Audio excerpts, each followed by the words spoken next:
صل على سيدنا ومولانا محمد وبث منهما رجالا كثيرا ونساء واتقوا الله الذي تساءلون به والأرحام إن الله كان عليكم رقيبا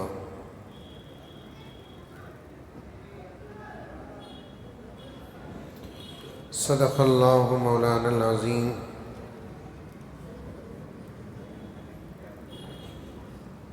ایک مرتبہ پوری محبت کے ساتھ درود شریف پڑھ لیں۔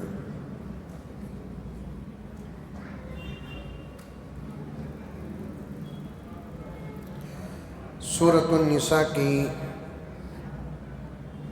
پہلی آیت پر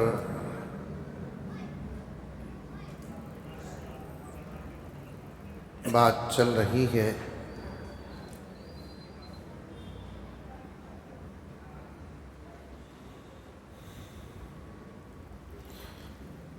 بہت ساری باتیں آئیں،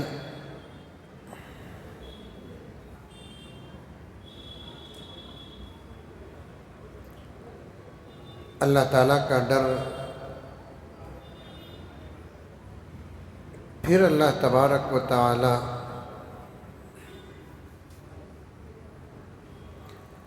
انسان کو کیسے پیدا کیا، بنایا،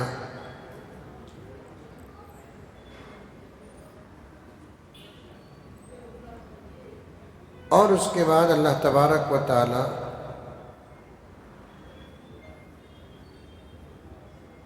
ایک بہت ہی اہم بات ارشاد فرماتے ہیں۔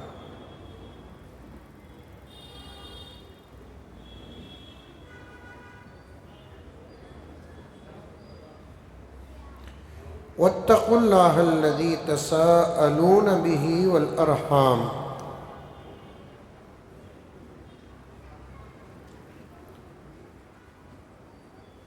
اوپر بھی ایک مرتبہ اللہ تعالیٰ نے اتقوا کا لفظ استعمال فرمایا،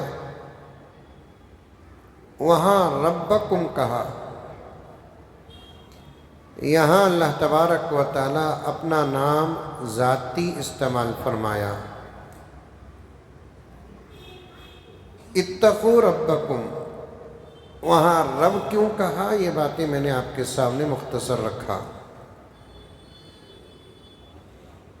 اب اللہ تعالیٰ یہاں پر اپنا ذاتی نام استعمال فرماتے ہیں، وَاتَّقُوا اللَّهَ الَّذِي تَسَاءَلُونَ بِهِ وَالْأَرْحَامَ، اللہ سے ڈرو،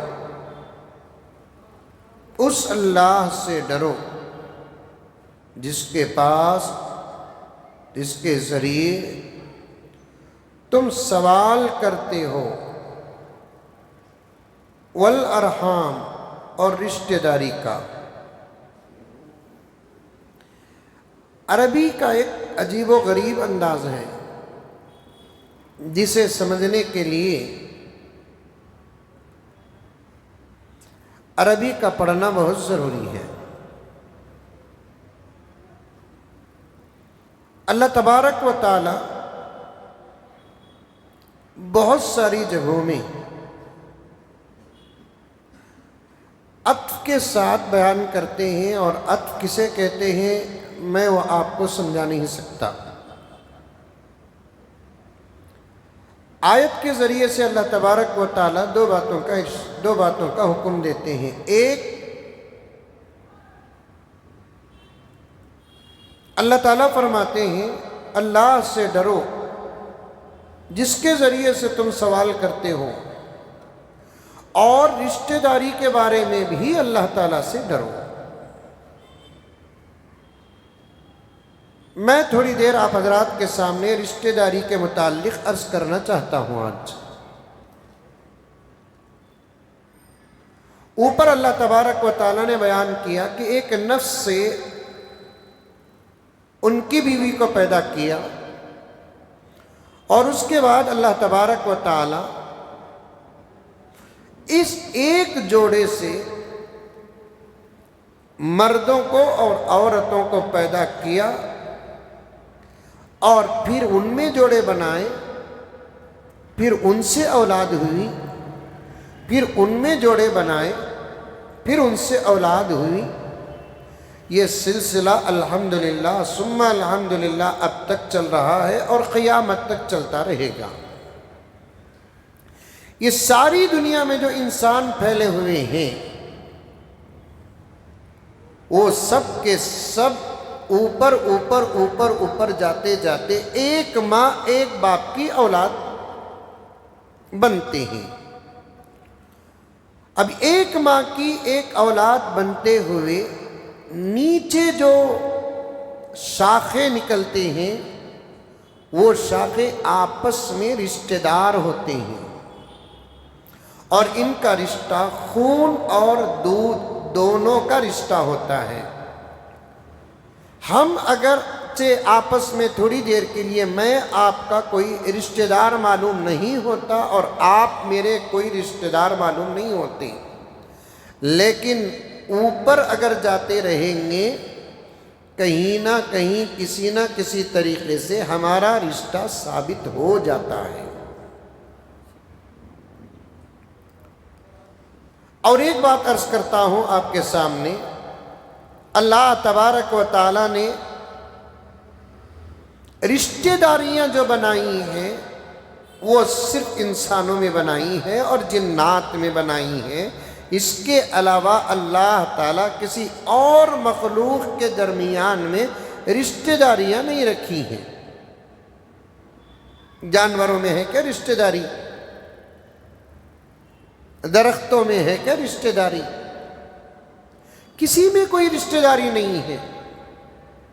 فرشتوں میں بھی نہیں ہے رشتہ داری، دوسرے مخلوقات میں بھی نہیں ہے رشتہ داری۔ رشتہ داری اللہ تبارک و تعالیٰ رکھا ہے صرف دو مخلوقات کے درمیان میں، ایک انسانوں میں اور ایک جنات میں۔ جنات بھی ہماری ہی طرح ایک مخلوق ہیں، ایک الگ مخلوق ہے لیکن ہے مخلوق۔ ان کے اوپر بھی اللہ اور اللہ کے رسول کے احکامات برابر کے برابر واقع ہوتے ہیں۔ جیسے انسانوں کو حکم ہے اللہ کو مانو، اللہ کی عبادت کرو، اللہ سے ڈرو، ویسے جنات کے لیے بھی یہی حکم ہے اللہ کو مانو، اللہ سے ڈرو، اللہ کی عبادت کرو، اطاعت کرو۔ اور ہمارے نبی حضرت محمد مصطفیٰ صلی اللہ علیہ وسلم جیسے انسانوں کے لیے بھیجے گئے ویسے جنات کے لیے بھی بھیجے گئے ہیں۔ آپ کے ہاتھ میں جیسے دوسرے انسان آ کر ایمان لا کر بیعت کر کے الحمدللہ صحابہ کا زمرہ حاصل کیے ہیں، برابر حضرات علماء کرام نے لکھا ہے کہ ایک بہت بڑی جماعت جنات میں صحابہ کی ہے۔ اللہ اکبر کبیرہ۔ پیارے آقا صلی اللہ علیہ وسلم جو محنت اور فکر انسانوں میں کرتے تھے، برابر وہی محنت اور وہی فکر جنات میں بھی کرتے ہیں۔ جنات میں دعوت و تبلیغ اور جنات کے درمیان کے مسائل حل کرنے کے لیے مکہ مکرمہ میں پیارے آقا صلی اللہ علیہ وسلم جس جگہ کو جاتے تھے، آج اس جگہ میں ایک مسجد ہے اور اس مسجد کا نام مسجد جن ہے۔ اس کے علاوہ بھی برابر جنات الحمدللہ پیارے آقا صلی اللہ علیہ وسلم کی خدمت میں حاضر ہوتے اور ایمان لانے والے ایمان لاتے۔ جیسے انسانوں میں دو جماعتیں ہیں، ایک مومنین کی دوسری کافرین کی، ویسے ہی جنات میں بھی ایک مومنین کی ایک کافرین کی برابر ہے۔ جو ایمان لے کر آئے وہ مومن صحابہ ہیں، جو ایمان لے کر نہیں آئے وہ کافر صحابہ ہیں۔ پیارے آقا صلی اللہ علیہ وسلم کے ساتھ جنات کا اٹھنا بیٹھنا تھا۔ جنات آ کر اپنے مسائل پیارے آقا صلی اللہ علیہ وسلم کی خدمت میں پیش کرتے تھے اور حل کر کے جاتے تھے۔ ذرا فرق ہے انسانوں کے مسائل میں جنات کے مسائل میں، بس وہ ایک الگ قسم کی روح مخلوق ہے، وہ الگ تفصیل ہے، کبھی انشاءاللہ تعالی آپ لوگوں کے پاس وہ بات آ جائے گی۔ لیکن رشتہ داری اللہ تبارک و تعالی انسانوں میں بھی برابر رکھے ہیں اور جنات میں بھی برابر رکھے ہیں، اور حکم قرآن پاک میں جگہ بجگہ دیا، احادیث میں بے شمار جگہ اللہ کے نبی صلی اللہ علیہ وسلم نے ارشاد فرمایا کہ رشتہ داروں کا پورا پورا خیال کرو اور رشتہ داروں کا پورا پورا حق ادا کرو۔ جو رشتہ آپ کے ساتھ جس کا ہے اور اس کے ساتھ اس رشتے کا جو حق ہے برابر وہ ادا کرو۔ آج مسائل ہمارے سامنے جو ہیں ان میں سے ایک مسئلہ کیا ہے؟ رشتہ داروں کو حق ادا کرنا تو دور کی بات، رشتہ داروں کی پہچان تک نہیں ہے، نئی نسل کو معلوم تک نہیں ہے۔ ہمارے ابا کے خلیرے بھائیاں کون کون ہیں؟ بھائیاں معلوم ہیں، بہانا معلوم ہے، بہنیں معلوم ہیں،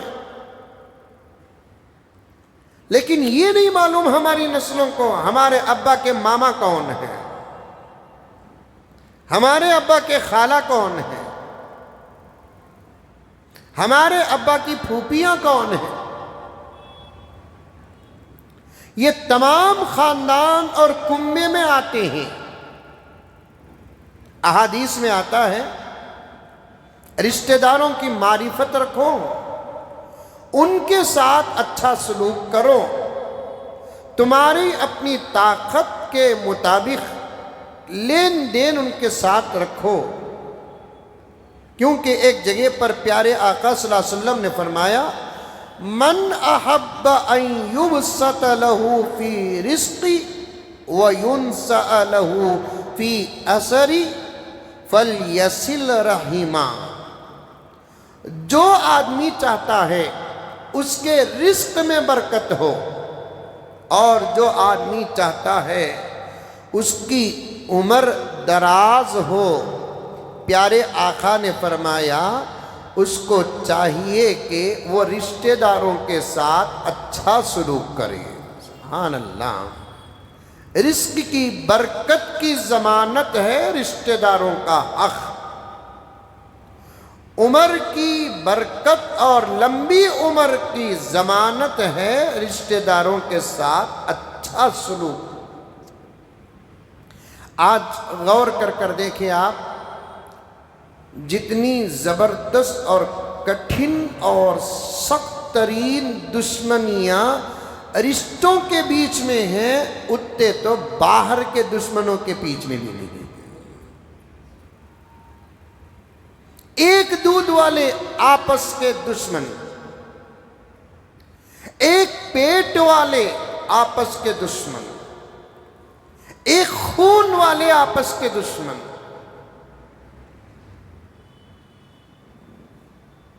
حدیث پاک میں آتا ہے حشر کے میدان میں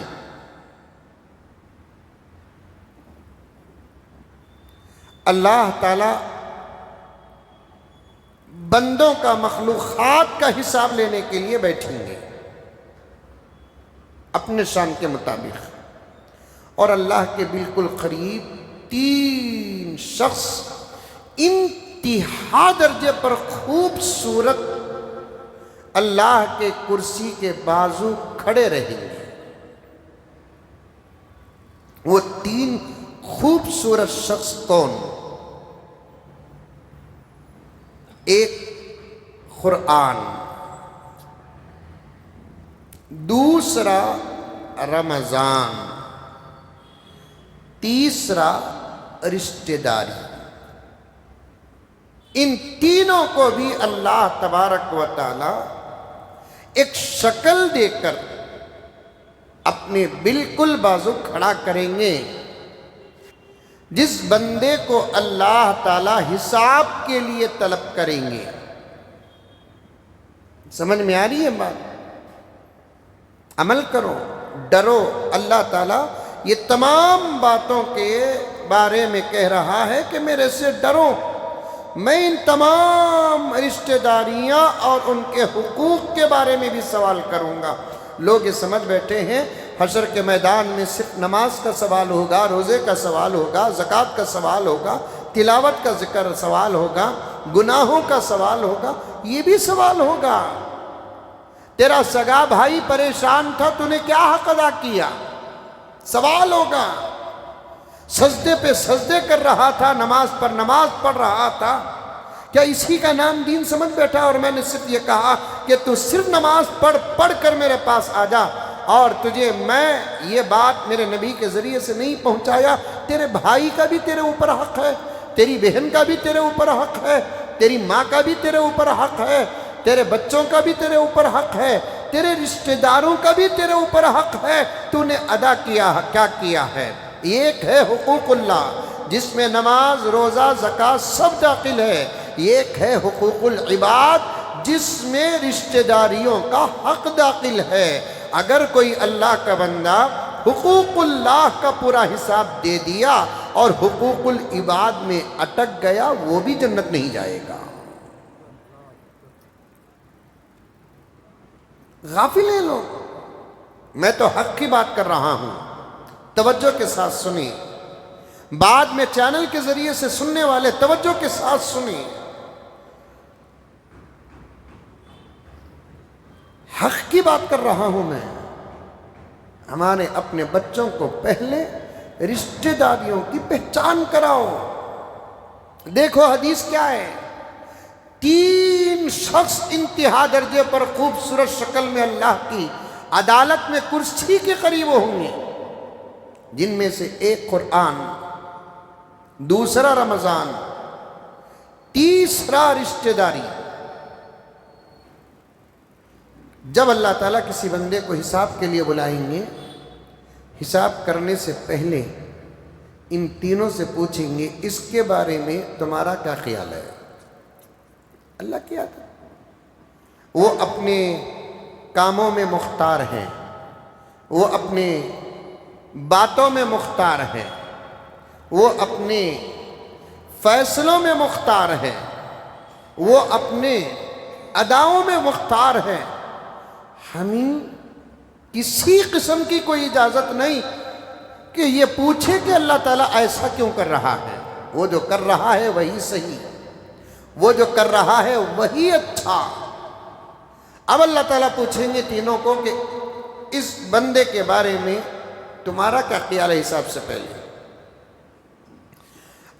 قرآن کہا اگر اے اللہ یہ میرا پورا حق ادا کرتا تھا، مجھے اٹھاتا تھا، مجھے پڑھتا تھا، مجھ سے محبت کرتا تھا، میرا ادب کرتا تھا، میرا احترام کرتا تھا، تو نے مجھے کلام بنا کر جو دنیا میں بھیجا اس کلام کو یہ سمجھتا تھا اور میرے اندر کے احکامات پر یہ عمل کرتا تھا، 1/3 مسئلہ حل ہو گیا۔ اب اللہ تعالیٰ رمضان سے پوچھیں گے اے رمضان بتا اس میرے بندے کے بارے میں تیرا کیا خیال ہے؟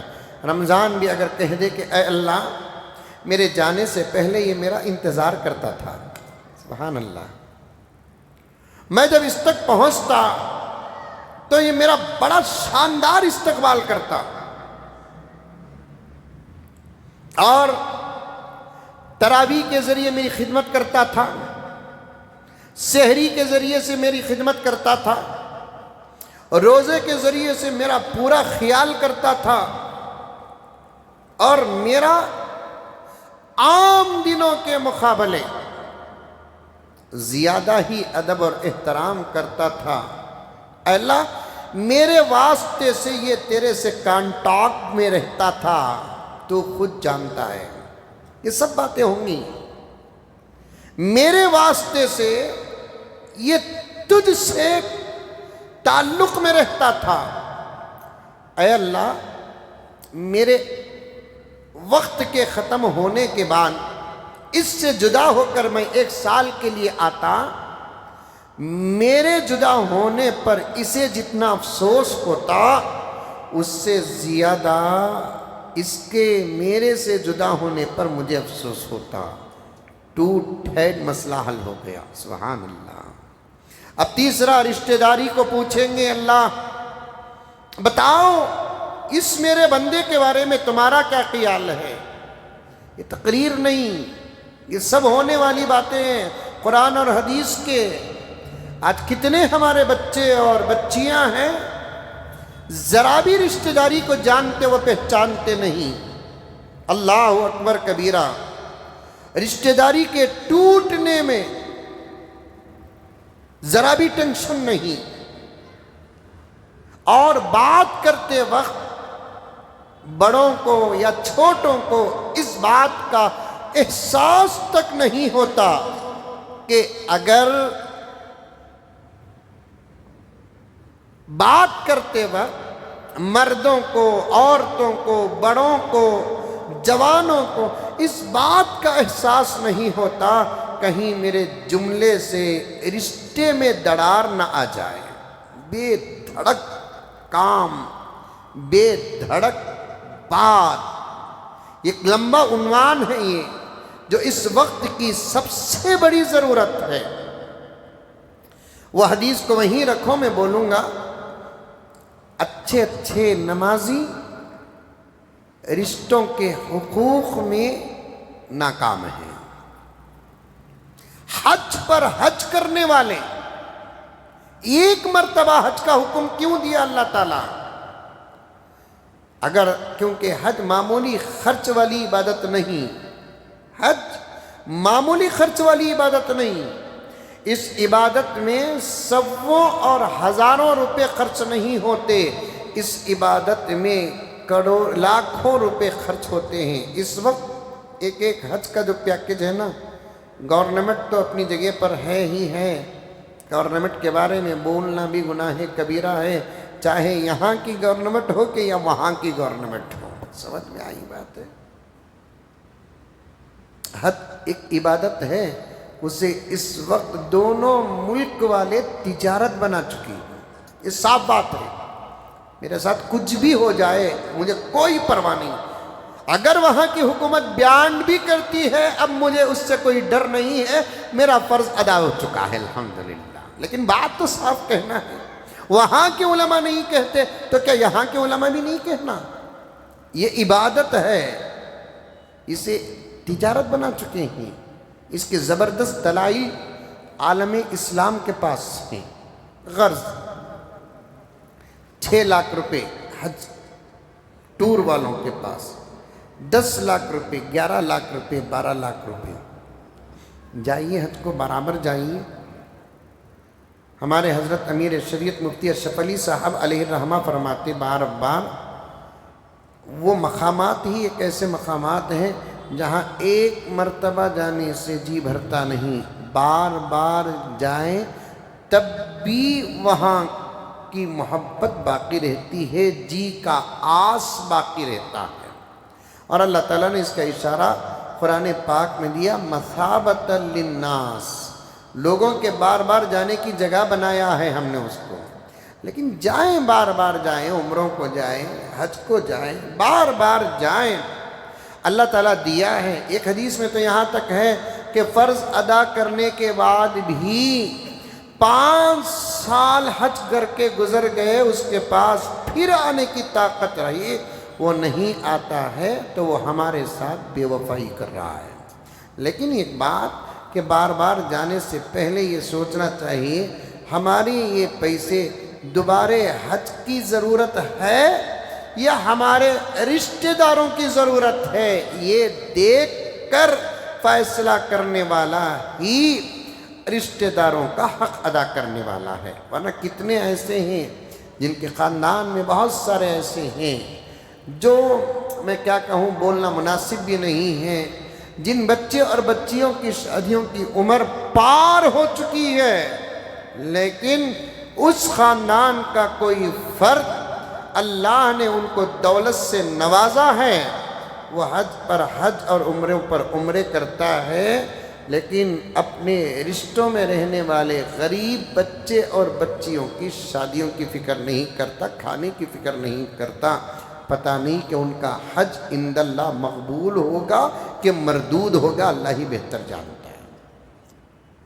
اب یہاں ایک سوال کا جواب بھی دے دیتا ہوں عبد الواحد صاحب، سنتے ہوئے قوم نادان نہیں رہتی، بہت ہوشیار رہتی ہے۔ مولانا تمہیں بول رہے ہیں کہ حج کو بار بار جانا نہیں، گئے تو رشتہ داروں کا حق ادا کر کے جانا۔ اور یہ سوال میرے پاس اس سے پہلے بھی آیا، چاہے وہ رمضان میں نہیں آیا ہو، لیکن اس کے پہلے بھی سوال آیا کہ آپ کہتے ہیں کہ حج کو بار بار نہیں جانا، ہم نے بڑے بڑے اولیاء اللہ کو بار بار حج کرتے ہوئے دیکھا ہے، کیا یہ مسئلہ ان کو نہیں معلوم ہے؟ اس کے دو جواب ہیں۔ ایک جواب، بار بار حج کو جانے والے یا تو رشتوں کا حق ادا کرتے ہوئے جاتے ہوں گے، یا نہیں تو ان کو کسی نہ کسی طریقے سے ان کے متعلقین اور متوسلین و مریدین یا ان کے عشاق حج بدل کے لیے بھی بھیجتے ہوں گے۔ ان کے بار بار جانے کی تحقیق کیا قوم کے سامنے بار بار رکھنا ہے؟ ضروری نہیں ہے۔ اگر کوئی اللہ کے بندے مولانا ہر سال حج کو جا رہے ہیں تو کوئی اللہ کا بندہ حج بدل کو بھیجتا بھی ہوگا ان کو،